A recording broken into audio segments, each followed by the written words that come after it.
D&D 4th edition. I heard you got it. I do. You have the books. I have the books. Nice, let's play. Are you serious? Yeah, totally, dude. Really? I haven't played since like middle school. I'm totally down for a game. I've been waiting all week for this. Okay. Alright, we've got Monster Manual, Dungeon Master's Guide, Player's Handbook, character sheets, we've got dice, we've got regular and golden, very special, and snacks. Pre-opened. Let's go find some All the people. rolls are filled. Okay, here we go. There's got to be some genuine nerds in this office. Some ranch. Alright, okay, here we go. D&D, Nerd Patrol. D&D, Nerd Patrol.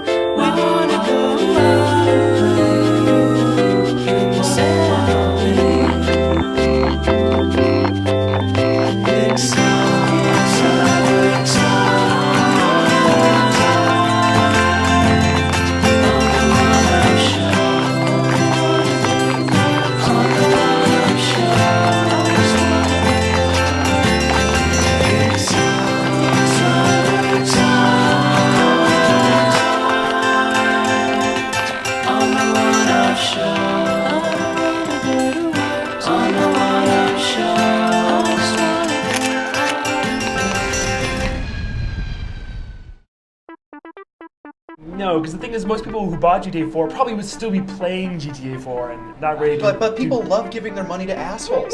Nerd I think Brigade. Nerd Brigade. Hey, what? 4th edition in the house. D&D 4th edition. You gonna come and play? I don't play. Alright, okay. I don't play your newfangled D&D. Alright. Gary Gygax is rolling over in his grave. Look at this. Look at all these character races. I can be an Eladrin.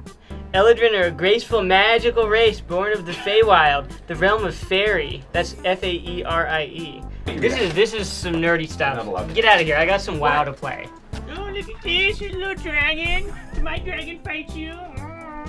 Dude, I play real games, man. Games like Gears of War, you like chainsaw people and that. What are you doing in this game? Oh, look, these little elves and dragons. Dude, this is look at this. Look, what is this? What is this creature? Do you get this off the Encyclopedia Britannica website? All right, we get it. We get Get it. Ultimate Tiamat curse you. What does that Yeah. even mean? Fuckers. Get out of here! He is not lawful good. Nerd Brigade. Sorry I rained on your fucking nerd parade. God, I'm so cool. Woo woo, Nerd Brigade. Woo woo, Nerd Brigade. Woo woo, Nerd Brigade. 4th edition in the house. Are you down? Oh my god, it's in? Yes. Oh, let me bring my miniatures, my Nice, you dire got one. animals. Excellent. I'm gonna go get Okay. some Red Bull. Come hither. Sweet. Yes. Meet us in the demo room. Woo woo. Oh wait, you guys got a copy of 4th edition? Totally in.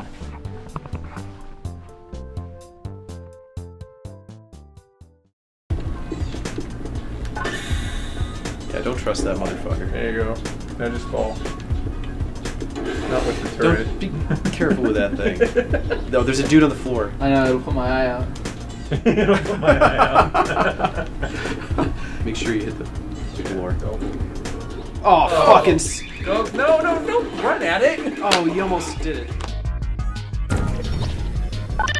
I mean, just because they started making this Flash game before Portal was out, you know, they must have just really studied the pre-release videos, and they also had all these other things that were just pure conjecture, like the electrified floors, or the red beams that'll kill you if you walk through them, but you can shoot portals through, or the blue ones you can stand on and shoot portals through, and stuff like that. You know, when they made this mod, they took all those things that they just pulled out of their ass in the Flash thing and made them real. It was totally enjoyable too. Like they added stuff to the game that feels right in place with the rest of it. Yeah, it's not just a bunch of new levels. They added some new gameplay elements to it too. You know, exactly. And that definitely makes it a lot more fun.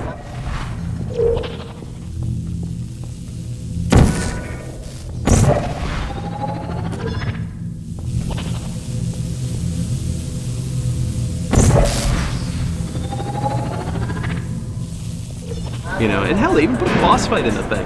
They did. And granted, it's not too much of a spoiler to say it looks a little gimpy. But that's fine. I mean, just the fact that they did that at all is remarkable. Right. I mean, No, this it's really fun. is like a full 3 hours of gameplay in the thing.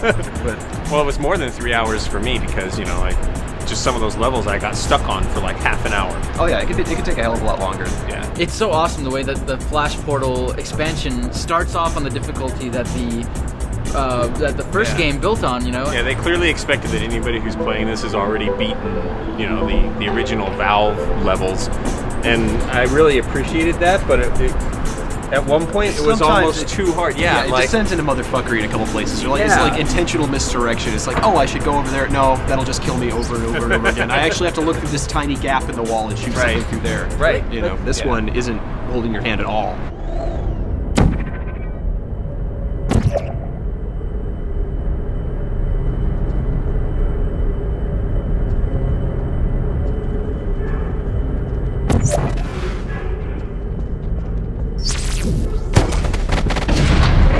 What I want to talk about specifically is the one where it's the series of all the little rooms, Right. You know, and all you have is the little tiny windows to shoot through. Yeah. And I lost track of where I was really quickly. Really disoriented. Yeah.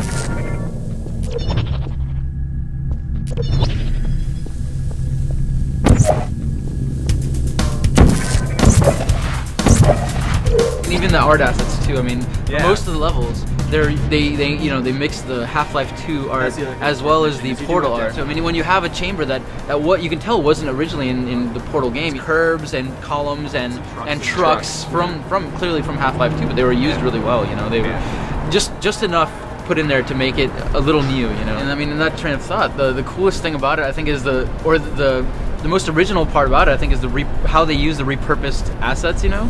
Because the GLaDOS same voice files. But yeah, they use all the same GLaDOS voice They're not files. just reusing them, they're reusing them in different situations. Through no fault of the Enrichment Center, you have managed to trap yourself in this room. Thank you for helping us help you help us all. Well, and it works really well because the GLaDOS voices are so robotic and messed with that you can remix them together. And You can cut and paste cut and different paste parts words of and them. and they totally sound correct. Yeah. So the Valve levels are more flat than this. Oh, yeah, also. definitely. I mean, there are some vertical levels, obviously, but I mean, this actually, I mean, it's not as platformy as the Flash game, obviously, but there's more of that than there was in the original.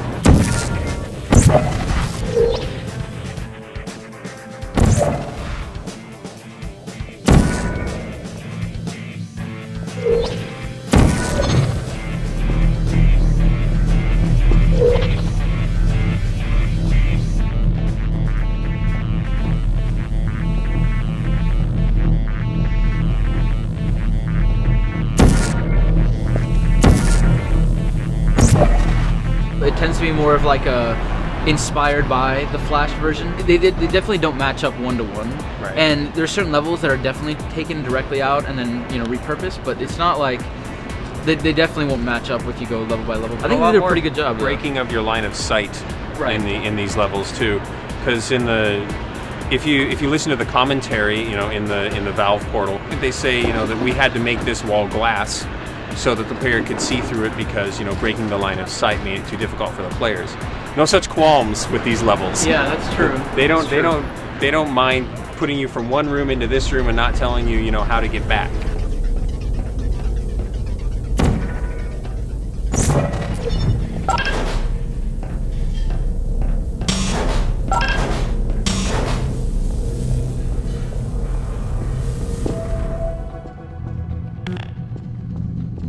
Hello, and again, welcome to the Aperture Science Computer Aided Enrichment Center. And I also liked how they tried to add in little bits to the lore. Oh yeah. It's like there's different things that you can see in the different levels, and you're like, well, throughout all of their state, I'm trying not to spoil it. Yeah, but it's hard to talk about without spoiling it. I mean, right. The game isn't canon, but it feels like canon. It's just sort of spelling out things that were hinted at before. Yeah. They're a bunch of chicks, and there's an evil fucking speak and spell passive-aggressive ex-girlfriend computer that's just screwing with them constantly. So, and that's enough of a plot already.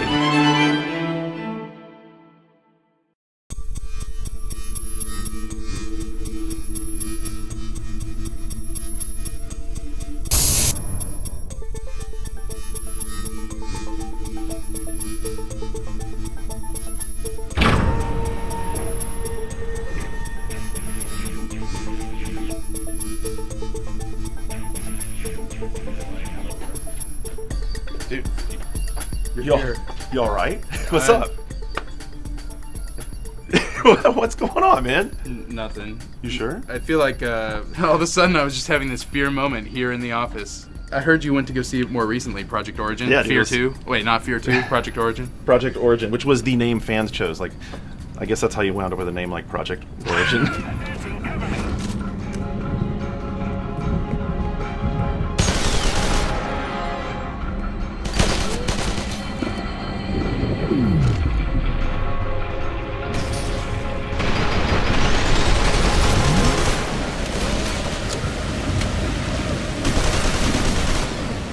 I think the more important thing is as long as people who played and enjoyed Fear get the message that Project Origin is the game that they need to play next and not whatever the next game with Fear in the title is. Right. But I mean, the whole thing was there were a lot of people, like, after Fear got popular, there were a lot of people who came back and were like, you know what, the action was good, but the rest of the game was kind of monotonous. So we sit down in this huge theater with the lead designer. His name's John Mulkey. He's a really cool dude. And we like start playing, and it's the beginning of the game. Right. And it's at an office building. And I'm like, dude, I'm fripping out. I'm just totally nuts. I'm like, oh my god, I have to write this preview, and I was like, you're showing me Fear again, and it was not supposed to be like this, right? Yeah. And I guess it was like a mind, like they were just messing with me. And so like we come around the corner where this animator's got this station set up, and he's like working on this new enemy, and it's like outside in the streetscape, and it was like really cool. It was really cool. It's like this character called the Remnants, and so at the end of Fear, you remember like that big explosion? Right, that Alma, somehow the chain reaction that Alma sets off or whatever. You start off now out in the suburbs, and you're headed in. You're like on a Delta Force team that's been tasked with like going to find out what happened at Ground Zero. So you're like working through the city that's all exploded and blown up, and the streets are all torn up. And there's this dude in a suit standing at a bus stop. The story is, I guess, that he got hit by the psychic shockwave or whatever, and is kind of in like a state of shock. But he's also been converted into like an enemy by Alma. So like when you come walking up to him, when you get close enough that he senses you, he doesn't actually fight you though. He raises the dead to fight against you. It's crazy. So and he does it like a puppeteer, and the animation is really cool. It's like when he picks them up, he actually picks them up by their weapon. They're like these weird shambling wrecks being drug around by their weapons and firing at you. Like their gun is glued to their hands or something like that. Yeah, it's like totally crazy like that. That's really cool, actually. Like he's a blocker. It's like you have to get past him and get to the Remnant dude.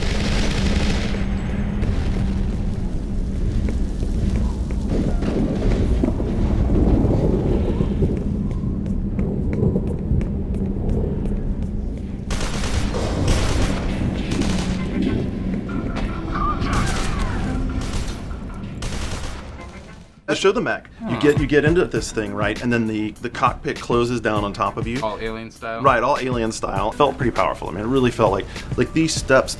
Like that's the part that Butcher Bay got right. Right. Like, when you were walking around this big powered armor suit, you felt like a badass, and you had that weight of step to it. Right. This totally has that weight of step to it. That's cool because I mean, usually I'm not too into the vehicular stages in my shooters, but they often do provide that much needed kind of break from the standard action. And a game like Fear would have definitely been, benefited from something like that. I'm happy to hear that you saw some newer, more of the outdoor cool stuff. And I also got to hang out with Craig Hubbard, and dude, he's really cool. He's the guy who did No One Lives Forever. Right, he actually did like the story on Fear, and he was like super honest about it. He's like, you know what, we totally screwed up with Fear. Like the story didn't come across the way we wanted it to. Nice. They wanted it to be like really super experiential, where like you were just doing stuff in the game and you kind of got the picture of the story. You never knew where you were in Fear. You're like, oh, I'm in an office, I'm in a warehouse, I'm wherever. Like now, because you're going into the city, every building you go into, you're gonna be able to see. You start off out in the suburbs at the Armacam headquarters, and as you're going into the city, you'll be able to see it fade behind you. And as you go to other buildings or places, you'll be able to like see these landmarks as you're walking around the streets. And like you always have that sense of like, I'm at some place, I'm in this city, I'm in Auburn, I know where Auburn is, I know if I go down this street, well, I've been going this way long enough, I should get to that building soon enough. And you'll actually get to the building. So you'll have a sense of place and not just be, I'm at a warehouse somewhere. That would be a huge step forward. Dude, seriously, right? Like a gigantic step forward from where they were before. Did they show you the improvised cover system? No. Okay, so like when you're in the game, like when you're in especially in tight passages or whatever, you run up to like a table or like anything that's basically you would think would be a movable object, and as soon as you get close to it, it'll have an icon. You click the stick, and you can like flip it over and like jump down behind it and use it as cover. But they'll totally use it against you. So like we go out on this patio. It's like this giant rooftop patio, and I had to pull cover right away. So there's a patio table I like flipped over and got behind. Sure, yeah. And then we fought around over underneath where there was like this balcony, because these guys were on this balcony, and I like ran underneath the balcony because they were sniping. I mean, I was like coming out and getting them. Sure. These guys came out from a side passage over here, so I circled around behind them. Well, as I circled around behind them, they ran this direction and hunkered down behind the table that I pulled over earlier. Which they probably could have turned over themselves if you hadn't done it. No, they do totally do that too. That's awesome. So it'll be much more environmental in general than before. It was like, okay, well, there's a piece of cover here. There's a giant shelf over here, and I can go hide behind that. Yeah. But you didn't really feel like you were using the environment so much as the environment was getting blown up around you. Or it was like a big setup, right? Right. Sure. And that's the other thing. Like talking about the architecture being better is like the warehouses and the offices you went through in the first game were very simple. It was like hallway, office, hallway. Yep. But what I saw, at least what I saw in that first part of this was, like it felt much less cut and paste. That's good. And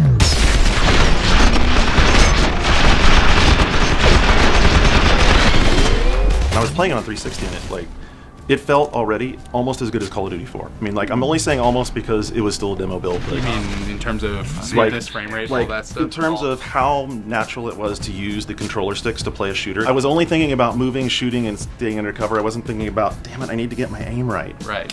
Yeah, well, that's important, especially in a game that's all about, that game is about combat. I mean, if the story is actually better, that's awesome. If the world is better, that's awesome. I mean, if they can tell the story and you understand it. Yeah. But the game was still still a great, not maybe not top tier. It wasn't a 9, a 10, an A. It was a good game for just the combat before. Right. And now if the rest of the stuff can kind of reach that bar where they got the combat before, it'll be definitely worth talking about it. This is a great idea. Where are they? I'm not going to tell you what my character's name is because you'll laugh. What kind of character are you making? How big could you possibly be? Well, I don't know if you remember last time we were playing, but I made like a fat bard. Right. So I'm gonna do the same thing. That character was awesome, but this time it's a man. There's no bards in 4th edition. About if let's say our crew encounters some sort of demons or whatever, and we need to. And you will. Right. Well, how are we going to I don't know, make them fall asleep with my awesome music? They may be in the second edition of the handbook, but the current one, bard has been Be a gnome mage. What are you guys talking about bards and gnomes for? I thought this was Metal Gear Solid 4th edition. Oh, that's no. We're doing 4th edition, but D&D 4th edition. But no, Metal Gear Solid 4th edition's out this week, right? That's like the big game. Metal Gear Solid 4th edition. Yeah, isn't the 4th edition of Metal Gear coming out this week? Yeah, but it's the big game. But 4th edition D&D is coming out too, so that's why we're doing this. So anyway, what I'm gonna do, I'm gonna roll a Foxhound VR recruit. I'm gonna have heavy emphasis on athletics and stealth. I realize I'm gonna have to take a big penalty to charisma. Actually, maybe I should boost my charisma and roll as a ninja. Ooh. Actually, a cyborg ninja. Can I do cyborg ninja? You can't multiclass to level 11. That's the stupidest thing ever. This game sucks. I'm gonna wait for BioWare to do something with it. Okay. No bards. Ryan, what's your character's name? Well, my former character that I guess I can't create, his name was John Mayerish.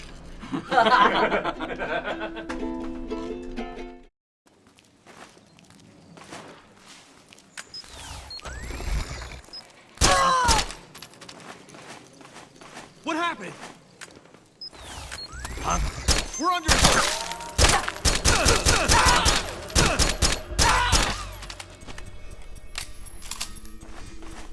You four have finished it. David and I have only just now gotten to the end of Act 2. Yeah. Yeah, I know. Did you get to the part where Meryl kills Snake? I did. Okay. That was awesome. Yeah, that was great. Yeah. I guess I just don't want to be even talking about it yet. I guess I realistically just want to go play it more, but savor the parts you're in because they're the best parts of the game. Really? Why is that? The first half. Well, depending on what you're looking for. If you're looking for an even, consistent game experience. Think back to Metal Gear Solid 3 and how it had a really great mix of interactivity and narrative all throughout the game. Metal Gear Solid 4 doesn't have that, and you're about to hit the halfway point pretty soon, in a few hours, at which all of a sudden the game inverts and becomes more about narrative with kind of a gameplay afterthought. I'm not going to disagree that, Metal Gear Solid 4 has a lot of cutscenes. No shit. It has, an amazing amount of cutscenes in the last 2 acts. But for me, who's, the diehard, consummate Metal Gear Solid narrative fan, I was happy to set my controller down and watch these cutscenes. Once you've played the game the first time, all of a sudden these cutscenes have no more revelations for you. There's nothing else to take from them.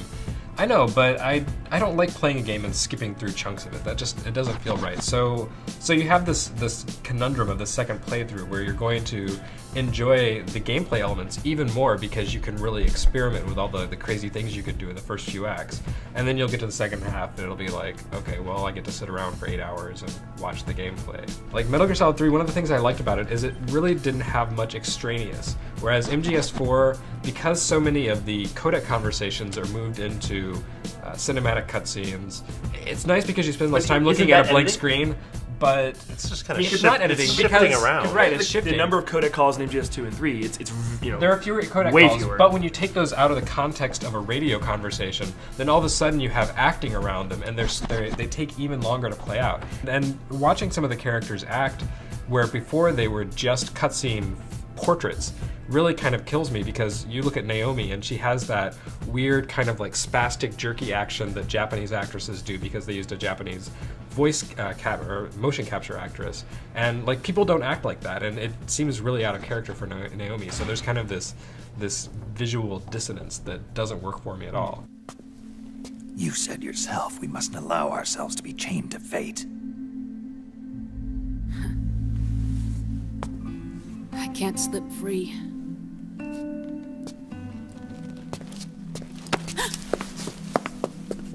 Then I'll free us both. Where's Liquid? I can't tell you yet. Not until you free me. Do we know? I think overall, the Metal Gear Solid 4 narrative is very, very complex. It deals with huge amounts of issues. It ties everything up, and it does it in an expert way to me. Like, I was never bored. I was entertained throughout. Like even the really long denouement, endings upon endings, I was still there throughout it. Do you think that 4 introduced a few new things like the war economy and like some of these other things that like the Beauty and the Beast unit that seemed like it's okay, but it just doesn't seem necessary because you have all this other stuff that needs to be wrapped up. I'll give you Beauty and the Beast does feel superfluous.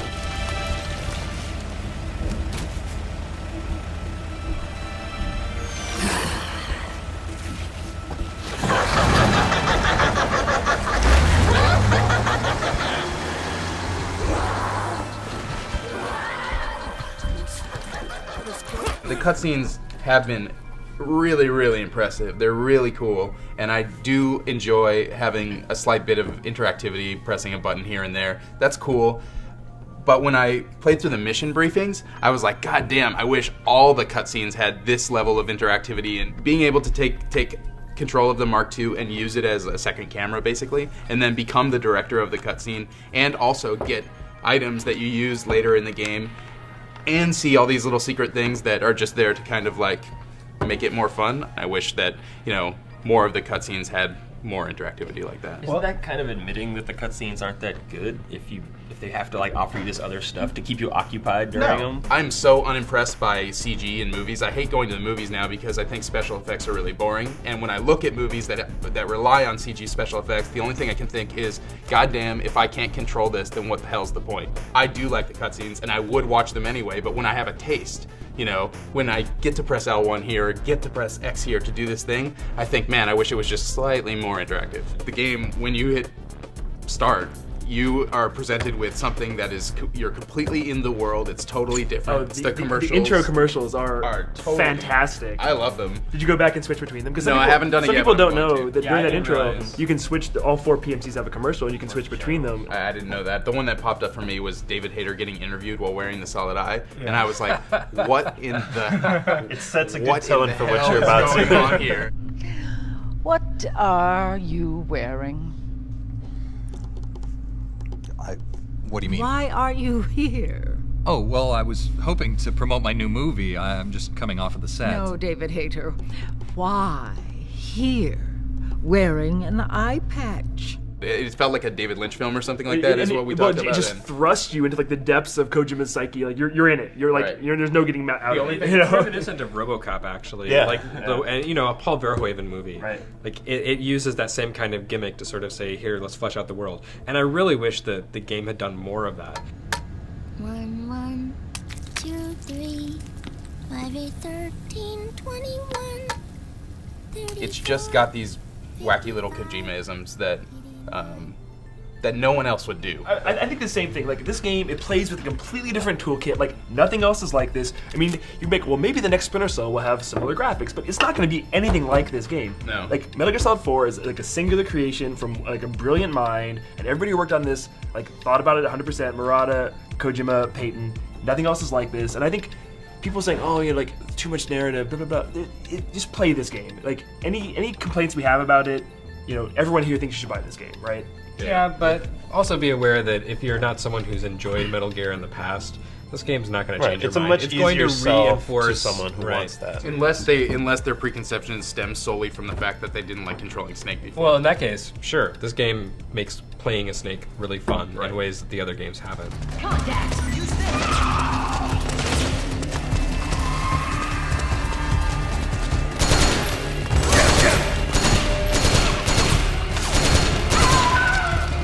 I always talk about that in Metal Gear Solid, like how one room in Metal Gear Solid will have as much like time spent on that art as like an entire level in another game, and I stand by it. Every little part of this game has stuff that you'll find that you can't imagine how much effort went into making all these tiny little things in the game. Like the militia base, when you go in there and you have this kind of underground area, but then you come across little situations like the guys standing around a table looking at a wing that they've taken off of an automated drone. It's very. And you it might never reminded see me of little things Half-Life like 2 that. actually a little bit. Yeah, and you might never see that stuff. And the other thing I really liked, especially about the militia base, but I noticed this all throughout the game, I love that the items that you pick up in the game seem to be placed in places that they actually should be, much more so than any other games. I mean, there's still times when you're crawling underneath a house and there's a ration under there or something like that, but I mean, well, other than that. I think they can do that more because there's more dynamism in how the game plays out. So it's not just like you're going through these Spartan sterile warehouses and bases. You're actually going through places where people live and fight, and it's a combat zone. Ryan and I are playing through almost at the same time, and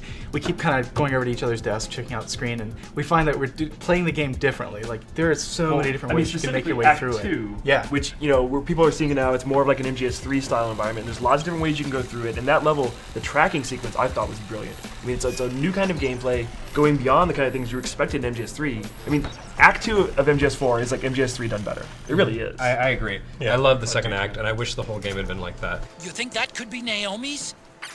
If you're playing the game, I guess kind of how I've been playing it, which is very thoroughly, exploring every area, making sure I'm grabbing most of the items or all of the items that I can find, you'll constantly have tons of money. If you come upon any point in the game, let's say I walk into a new screen and a helicopter is coming at me, well... Go buy some RPG ammo, dude. Right. In Metal Gear Solid 3, you had a lot of weapons at any given time, but in this game, you really, because you can buy ammo at any time, you are always ready for any battle that's come out. Do you think that takes away from the stealth part? Does that? Because I felt when I played through it, I was running and gunning because it was so easy and I was not afraid of losing ammo. So I'm like, I don't really have to sneak by this part. I actually don't think it does. In Metal Gear Solid 3, one thing that really frustrated me was that I was constantly running out of suppressors for my AK-22. Right. And in this game, you can just go to the menu and buy as many suppressors as you need. So it becomes easier to sneak around and use non-lethal methods on your enemies without making it like super easy. But I found that the further I get into it, I'm actually making a conscious effort to be more stealthy because it does raise the challenge a little bit, and I just find it to be more satisfying. I feel like the fourth act's action sequences really fall flat. That's a place where the narrative really interferes with the gameplay, because you have one area in the second half of the game where it's as big and open as Acts 1 and 2, but the things you do in that area are a lot less interesting because there's been a plot twist, and so you're facing a different kind of enemy. And to me, those enemies are much less interesting than the ones you face. There was so much potential in that environment, and we're not going to say what it is, but there's so much potential. Act 4 is more about just tugging some strings of nostalgia. Yeah. No, it doesn't tug them. It beats you over the head with them. It's like, Okay, like, hey, hey, by the way, remember this? Remember this? Remember this? There was one moment in Act 4, dude. the self-referential moment, where it just like it killed that nostalgia for me. Yeah.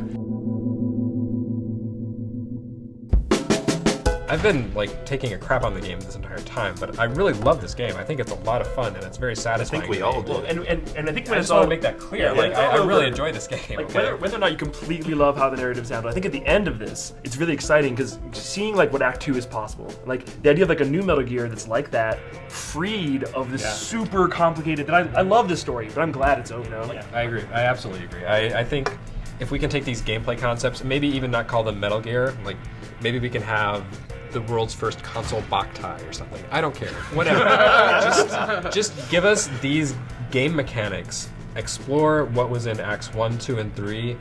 Go with those things. Don't get too bogged down to the story. Tell an okay story on the side. That's fine. Metal Gear Solid 3, I think, like with you, that was my favorite of the series before this. It's still my favorite. Like to me, Metal Gear Solid 3 is the overall peak of the series. Although the high points of Metal Gear Solid 4 exceed anything in any other game in the series. I think when we talk about this in the future, we'll talk more about the story and the lasting effects of this. But you know, as I beat this game 3 months ago, so I've had a lot of time to think about it. And I say it's a game that actually sticks with me, and not just like the graphics and gameplay and story, but the themes and what it has to say. And that's not something I say about a lot of games. And I think Kojima has some things to say here, and like his stances don't all come out completely clear, and like what he has to say about war and private military corporations. But this game has something to say, and I think that's rare too. So. I think when you get through this game, maybe we'll talk more about, you know. Yeah, the meat of it. Yeah. I'm just excited that I like it as much as I do.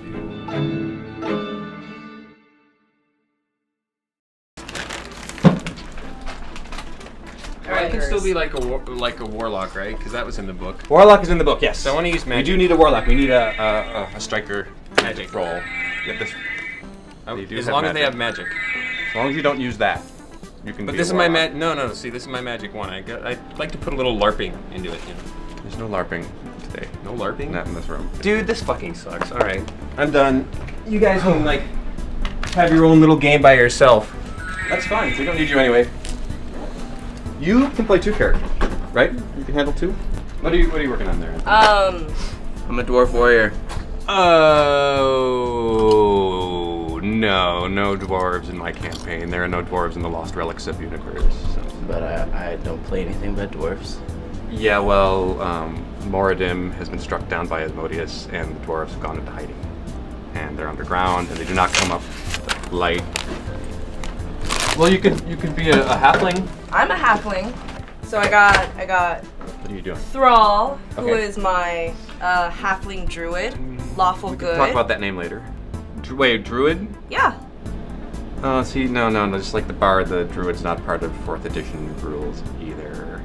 Again, it may be introduced in a 2nd edition, but not for now. This is too much. Gary Gygax is mad at you. He's not mad at me. Don't say that. Sucks. I'll play by myself then. I'll be this dire ape and this dire bear, and right, a striking punch for level 2. 15, and then he takes 3 hit points, and he's dead. This Wookiee over here.